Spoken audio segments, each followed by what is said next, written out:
Hi, I'm Guy Spiro with What If? What If?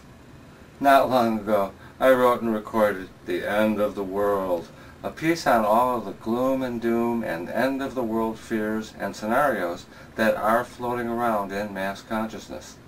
Now, I'm still of the opinion that none of these things are going to happen, at least not in the time frame that some suggest or at the magnitude.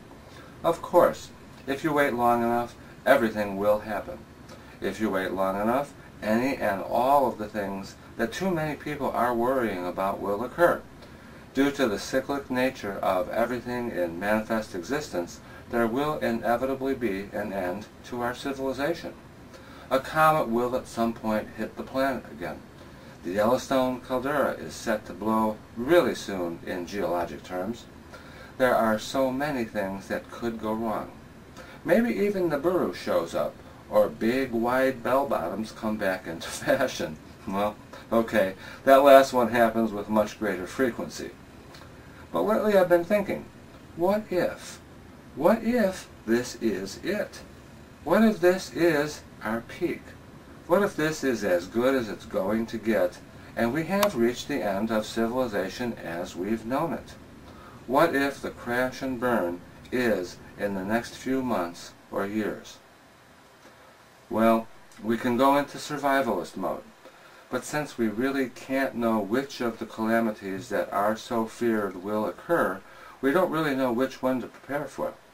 Prudence might indicate setting up clean and sustainable food production and energy generation in places likely to remain habitable in any event. Recently, I've seen interesting information about large tracts of what appear to be purposely created super fertile topsoil in Amazonia. But these options will benefit only the very few who can make it to those kinds of places. And who can say who will survive and who will not if these doomsday things do happen?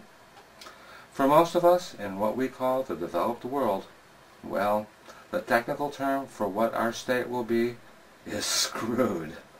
Just try to imagine losing electricity and the dominoes that would fall from that. And what people are worrying about is much more calamitous. I think that if this is it, then we'd best see about enjoying and maximizing every second we have left. Live these last days with love and joy and sharing, caring about everyone you come into contact with, and not just those you're already close to. Make these last days as close to heaven on earth as you can in every way. Leave everyone better than you find them. Seek to improve everything in your life and in the larger world. Taking this approach will bring the greatest joy to your last days. Taking this approach will tend to prolong our time and hold off this collapse that is so feared. And finally, and more importantly, if the end is not really nigh, it will create the world that we all really want to live in.